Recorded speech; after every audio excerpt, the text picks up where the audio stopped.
அடுத்தது 12வது அத்தியாயத்தில் 10வது ஸ்லோகம். அபியாசே அபி சமர்த்தோசி மத்கர்ம பரமோ பவஹ மதர்த்தம் அபி கர்மாணி குர்வன் சித்திம் அவாப்ஸ்யசி. அபியாசே அபி அசமர்த்தः அசி மத்கர்ம பரமோ பவ மதர்த்தம் அபி கர்மாணி மதர்த்தமபி கர்மாணி குர்வன் சித்திம் அவாப்ஸ்யசி. இந்த ஸ்லோகத்தில் பெருமாள் என்ன சொல்கிறார் தெரியுமா? போன ஸ்லோகத்தில் சொன்னார், இப்படியெல்லாம் என்ன பண்ணும், ஸ்திரம் சமாதாத்தும் ந சக்னோஷி அபியாச யோகேன அப்படின்னு சில வார்த்தையெல்லாம் சொன்னார். ஸ்திரம் ந சக்னோஷி அப்படின்னா அதுபோல் மனதை என்னிடத்திலே நிறுத்தி வைப்பதற்கு சக்னோஷி சக்தி இல்லை என்றாலும் அபியாசமாக யோகங்களை அபியசித்து அதை நிறுத்த வேண்டும். இச்சாப்தும் இச்சா ஆப்தும் அதை அப்படி மனசில் வச்சுக்கோ அப்படின்னு சொன்னார். அதற்கு விரும்பு அப்படின்னு சொன்னார்.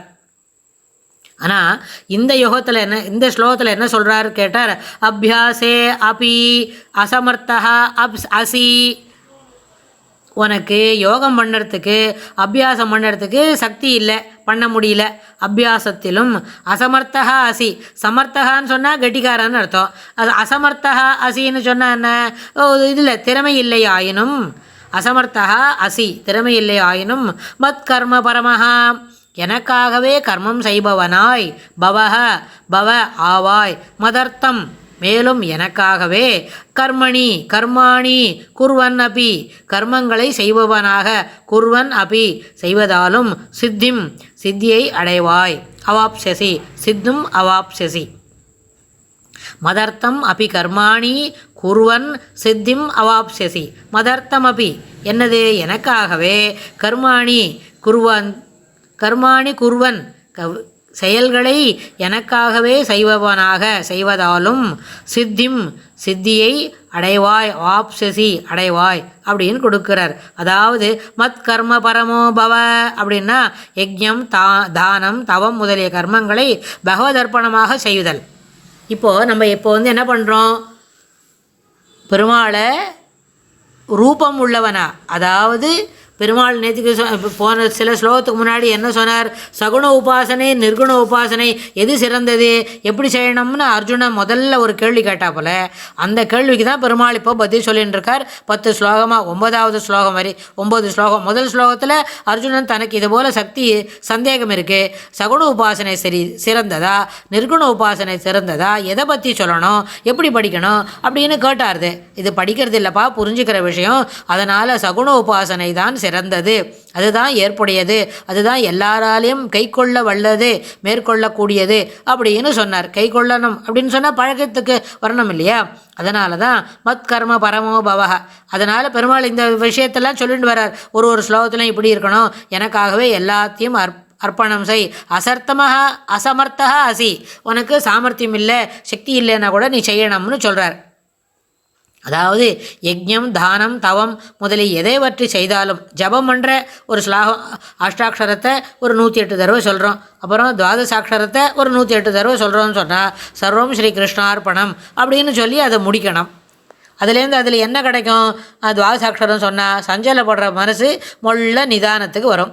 அதே மாதிரி அஷ்டாட்சரம் சொல்கிறோம் என்ன சொன்னால் அது சாப்பிட்றவனுக்கு எப்படி ஒரு சுவையான உணவு மீண்டும் மீண்டும் சாப்பிட வேண்டும் என்று தோன்றுமோ அதுபோல் அஷ்டாட்சரத்தை சொன்னாக்க மீண்டும் மீண்டும் ஜபிக்கணும் அப்படின்னு தோணும். அப்போயும் அந்த எத்தனை தடவை சொன்னாலும் ஒரு நாளில் கார்த்தால 108 சாயங்காலம் 108 தடவை சொல்கிறோம் அப்படின்னா அந்த ஜபம் பண்ணின பிறகு அதை நல்லா பண்ணணும், சர்வம் ஸ்ரீ கிருஷ்ணார்ப்பணம் அப்படின்னு சொல்லணும். அதாவது நம்மக்கிட்ட இருக்கிறத பாவனைப்படுத்தும். நம்மக்கிட்ட என்ன யோசனைகள் இருக்கோ அதை பாவனைப்படுத்தும், சுத்தமாகிடும். அப்படின்னா அது நம்மளுக்கு சிறப்பு தானே அப்படின்னு. அதுக்கப்புறம் சர்வகர்ம பலத்தியாகம் அப்படின்னு சொன்னால் வாழ்க்கையில் அவரவர் நிலைக்கு உரிய கடமைகள் எல்லாம் கபடம் பொய் ஹிம்சை இவற்றை நீக்கி பயனில் ஆசையின்றி பகவான் இட்ட கட்டளை என்ற பாவனையுடன் செய்யப்படுவது, அதுதான் சர்வகர்ம பலத்தியாகம். ஒரு தாய் இருக்கா, தன்னுடைய குழந்தையை சிறப்பாக பார்த்துக்கணும் அப்படின்னா அதற்கு வேண்டியது அது ஒரு ஸ்கூல் போகிற பசங்களாக இருந்தால் அதுக்கு வேண்டிய எல்லா உதவிகளும் செய்து தர வேண்டும். ஒரு வீட்டில் இருக்கிறோம் ஹோம் மேக்கர் அப்படின்னு சொன்னால் வீட்டில் இருக்கிறவங்க எல்லாரையும் என்ன பண்ணணும், ஒரு கடமையாக பார்த்துக்கொள்ள வேண்டும். இது எல்லாம் வேலையாக நினைக்கக்கூடாது. வேலைன்னு சொன்னால் வேலைக்கு கூலி தான் கிடைக்கும், you will be paid wages. அது வந்து தவறான எண்ண ஓட்டம். அதுபோல் எண்ண ஓட்டங்களை வளர்த்து கொள்வதை தவிர்க்க வேண்டும். வேலை செய்கிறோம், எல்லாமே ஒரு வேலையாக போச்சு, வேலையாக இருக்குது அப்படின்னு நினைக்கிற மனப்பான்மை இருந்ததுன்னு வைங்களேன், வேலைன்னு சொன்னால் வேலைக்கு என்ன கிடைக்கும்? கூலி தான் கிடைக்கும். கூலி சிலப்போ அதிகமாக கிடைக்கும், சிலப்போ குறைவாக கிடைக்கும். சிலப்போ we may be likely to be seated also. சில சமயம் செய்த வேலைக்கு போதுமான அளவுக்கு என்ன கிடைக்காது? கூலி கூட கிடைக்காது. வேலையாக இருந்தால் தான் இத்தனை இடைஞ்சல், இத்தனை இடர்பாடுகள் அதில் வரும். ஆனால் இதுவே நம்முடைய கடமை அப்படின்னு சொன்னால், கடமை கண்ணியம் கட்டுப்பாடு அப்படின்னு சொல்கிறோம் இல்லையா? அது மாதிரி வரும்போது இது நமக்கு கடமை. வீட்டில் இருக்கிற வேலைகளை சுத்தமாக சிறப்பாக செம்மையாக மனம் ஒன்றி செய்ய வேண்டியது நம்முடைய கடமை. நம்மக்கிட்ட குழந்தைகள் இருக்கா, 2 பசங்க இருக்கா, 2 குழந்தைகளும் விசுவாசமாக ஆசையாக அதுகளுக்கு என்ன வேணுமோ அதையெல்லாம் தவறாமல் செய்து கொடுக்கணும். ஏன்னா ஒரு அம்மா தான் குழந்தைய பத்திரமா பார்த்துக்கணும். அப்படின்னா அந்த வேலையை அது ஒரு மறுபடியும் அது வேலை இல்லை, அது நம்மளுடைய கடமை. வீட்டில் இருக்கிற யாரான பெரியவங்க இருக்கிறாங்களா, அவங்களுக்கும் நம்ம என்ன செய்யணும்? அவளுக்கு செய்து கொடுக்க வேண்டியது நம்மளுடைய கடமை அப்படின்னு நினைத்து செய்தால் அந்த என்ன ஆகாது? அந்த இது வந்து பகவான் இட்ட கட்டளை. ஏன்னு கேட்டால், நமக்கு இந்த மாதிரி ஒரு ரோல் கொடுத்துருக்கார். இந்த மாதிரி ஒரு ஃபேமிலியில் இப்படி ஒரு லைஃப் இருக்குது. இந்த லைஃப்பை நம்ம என்ன பண்ணணும்? சிறப்பாக தவறு இல்லாமல் பிழை இல்லாமல் செய்யணும், ஈடுபாட்டோடு செய்யணும். அப்படின்னு சொன்னால் அந்த மாதிரி செய்யும்பொழுது அந்த பாவனுடன் செய்யப்படுவது சர்வ கர்ம பலத்தியாகம். அங்கனம் செய்யின் பயனன்றாகிலும் பாங்கல்லராகிலும் செயல் நன்றாக திருத்தி பணிகொள்வான். பெருமாள் அவர் மதுரகவி ஆழ்வார் நம்மாழ்வார்கிட்ட சொன்ன மாதிரி தான், இது சரியா இல்லை, உபாயமாக தான் செய்கிறோம். தினமே பெருமாளுக்கு ஜபம் பண்ணுறோம் அப்படின்னு சொன்னால் ஜபம் உபாயமாக தான் செய்கிறோம். ஏன்னா அப்போ தான் வாசலில் என்னமோ வருது, அப்புறம் என்ன பண்ணுறோம், தெளிய பண்ணுற உள்ள ஏதோ வேலை செஞ்சுன்னு இருக்கோம், பாதியில் எழுந்து போய் பார்க்க வேண்டி வருது அப்படின்னு சொன்னால், நம்முடைய தர்மத்தை குறைபாடு உள்ளதாக செய்தாலும் அது ஏற்றுக்கொள்ளப்படும். அதாவது பயன் நன்றாகிலும் பாங்கலராகிலும் செயல் நன்றாக திருத்தி பணிகொள்வான். பெருமாள் அதையே 4 வட்டத்தில் என்ன பண்ணுவான்? திருத்தி அந்த ஜபம் பண்ணுற வரைக்கும் இடைஞ்சல் இல்லாமல் பார்த்துப்பார். ஜபம் பண்ணுற வரைக்கும் சில வேலைகளெல்லாம் தானே அது ஒன்றும் நம்மளே சிறப்பாக செய்கிறதுக்கு ஏற்பாடு பண்ணி தருவார். அதற்கு அனுகுணமாக நடந்துப்பார். அதனால் ஸ்வதர்மத்தை விடக்கூடாது, உனக்குன்னு என்ற கடமைகள் இருக்கும். அதாவது இதை காட்டிலும் இன்னொருத்தரோட கர்மா அதை நம்ம நன்னா செய்கிறவங்கனாலும் that will not be considered. அதை நம்ம வந்து என்ன பண்ண முடியாது. எனக்கு ஏன் அதுக்கு டிக்கோ மார்க்கோ க்ரெடென்ஷியல்ஸோ கொடுக்கலன்னு நம்ம எங்கேயும் போய் கேட்க முடியாது.